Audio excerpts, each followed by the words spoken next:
When I said that the reason why we explain evolution in terms of changes in gene frequencies, I said the reason for that was that only genes make exact copies of themselves through generations, and therefore only genes have a really significant difference between the successful ones and the unsuccessful ones.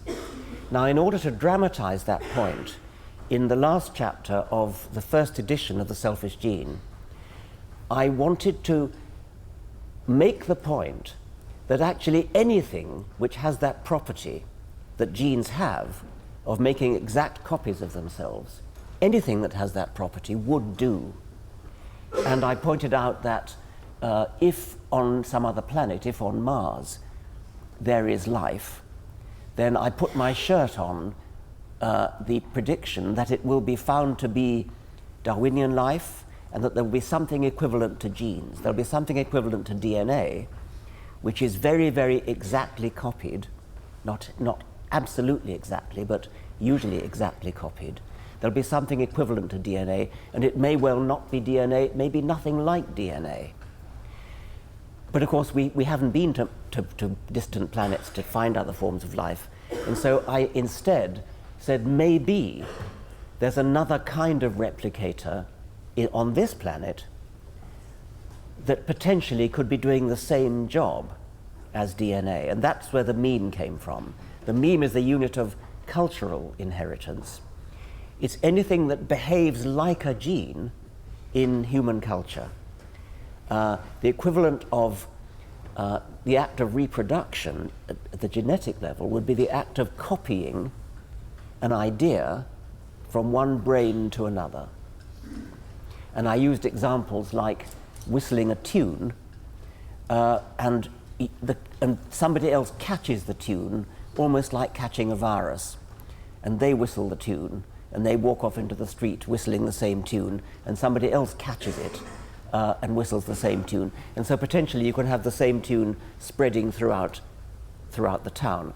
Or if not a tune, it could be a style of dress, it could be an accent, it could be a favorite word, it could be a style of pottery or wood carving or anything like that which is copied from one person to another. You could imagine a style of carpentry, a style of wood carving that is copied from a master to an apprentice, and then the apprentice becomes a master of the next generation and passes on his skill to an apprentice of the next generation.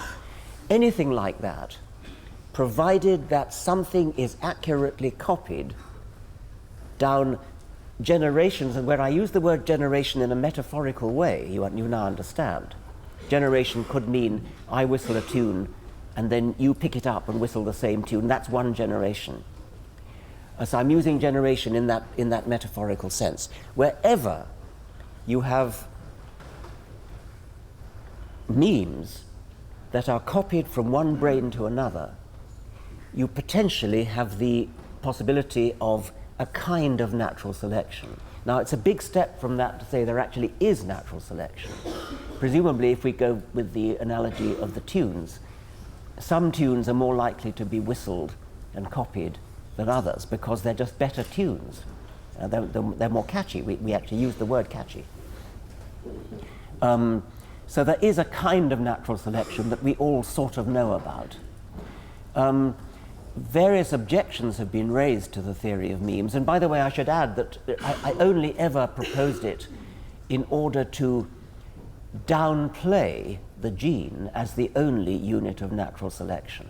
I wanted to say, look, you've just read this book, The Selfish Gene, which is all about genes as the level at which natural selection acts. It doesn't have to be that way.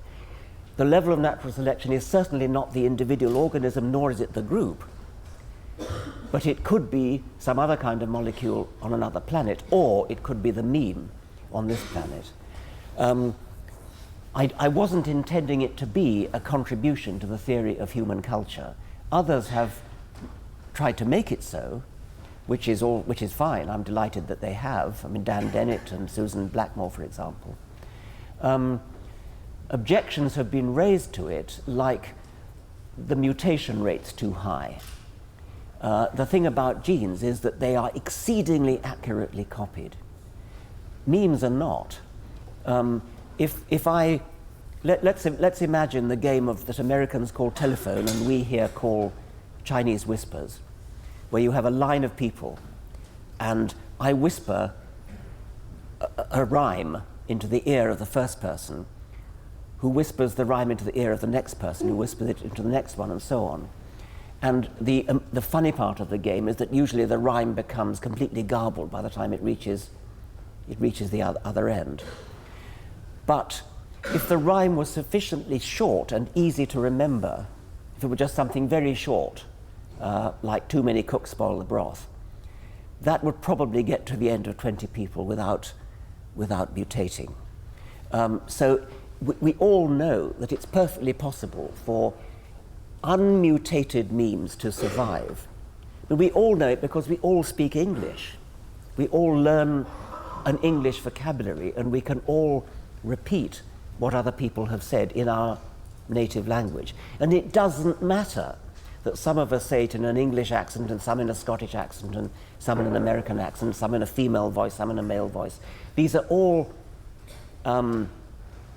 trivial mutations, and they're trivial in exactly the sense, in precisely the sense, that they don't get copied from one generation of the game of Chinese whispers to the other. I mean, let's persist with this example. I whisper into the ear of the first person a rhyme.